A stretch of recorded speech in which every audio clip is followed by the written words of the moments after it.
on the table, of course. Wait, are we rolling? Oh.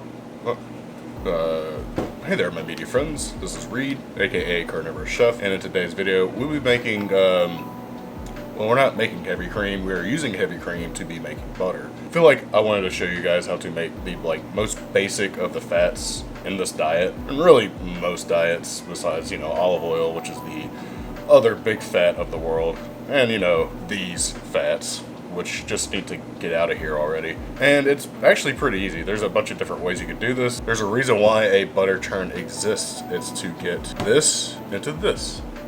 So I'm just gonna get started real quick. It's really easy. If you have a stand mixer, this will make this so much easier, but really you can do this with like a jar,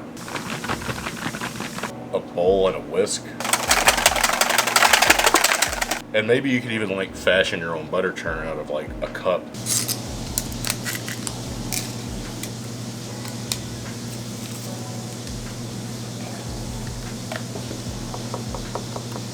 I don't know, but let's just get going with this for now. Alright, this is rather easy. All you're gonna do is take, let's see, I don't know, let's just do 2 cups of heavy cream, and a 1, and a 2, and a little more.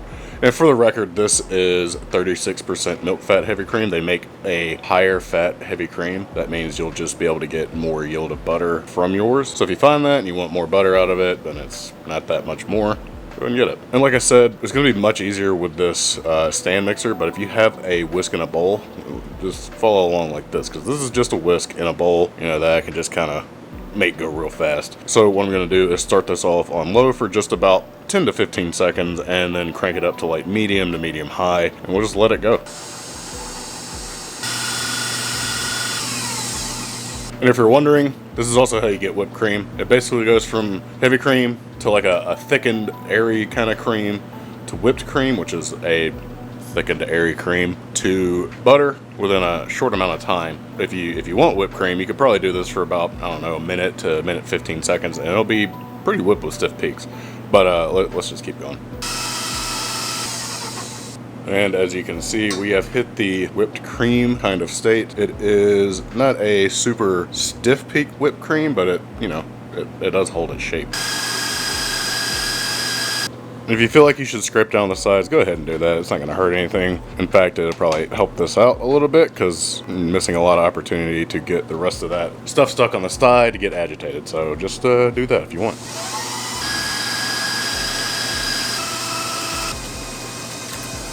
I'm gonna call that as done.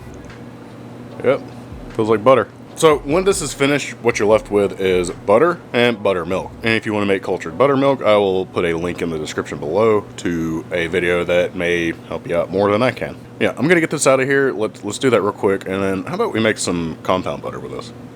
Now here's our butter. What you want to do is get some clean hands to form it. Just kind of gather it all together, squeeze it, get all this buttermilk out. And it'll have a little bit in there no matter what, but that's okay. So just kind of set that to the side, form it however you want. This is probably a half pound of butter, a couple sticks worth. So there goes a little brick of our butter. So this first one, I'm gonna keep it real simple. I'm gonna make garlic butter. So what you're gonna need is a teaspoon of parsley, a half teaspoon of garlic powder. Oh shit, salt. Oh god, you probably need like a quarter teaspoon of salt. And if you want to, you can just kind of glove up if that's available for you. So just get in there. Since it's already soft, since we just made this butter and it hasn't been refrigerated, this should be pretty easy to do right now. So yeah, just knead it all in there. Right, I think that's good enough. I'm gonna give this just a little taste. Garlic butter, all right. Let's take a little bit of plastic wrap, and I'm just gonna take your butter and just mush it out a little bit. So now you have your little plastic wrapped garlic butter. I'm gonna go and throw this in the fridge real quick. And this next compound butter, what I'm gonna do is make a like spicy butter. That's about it. So let's just conjure the heat up. All right, so we conjured up about a quarter teaspoon each of ground chipotle powder, ground cayenne, and black pepper. Go ahead and add just a little bit of salt, since you can't really, summon salts. About a quarter teaspoon of that as well. And we'll go grab another glove to kind of mix this all together. You know, you can summon spice, but you can't make it work together. I'm gonna say that's pretty good. I'm gonna give this a little taste. Smoky and spicy. I'm not gonna bore you with me wrapping this up again, so let's just get to the next one. Dang it. Oh, hang on. Alright, for this last one, you're gonna need some butter. And that's it. We're gonna let these chill out for a bit. We'll taste it on something, so I'll be back in a few minutes. And let's taste it out. We have our regular butter, garlic butter, and a little spicy boy butter. I made some meatballs to taste this with. Not really sure why. Just felt like it was the right thing to do. I'm also pretty hungry, and I'm not eating bread right now, like whatsoever. Yeah. Follow me along as I take a meatball, take some of that nice freshly made butter, smear it on there. Smear it on there. It's still hot. It's kind of melting. I mean, obviously it's going to be good. If you're like me, I like to spread butter on top of my burger patty, so that was pretty good. Next up, how about we go with the garlic butter? Create a surface for it to sit on. No shockers there. That's pretty good. That tastes like garlic butter. Finally, let's get our spicy butter. Because I'm kind of excited about this. I've only tasted it by itself, and it looks real nice. So now that's a spicy meatball there.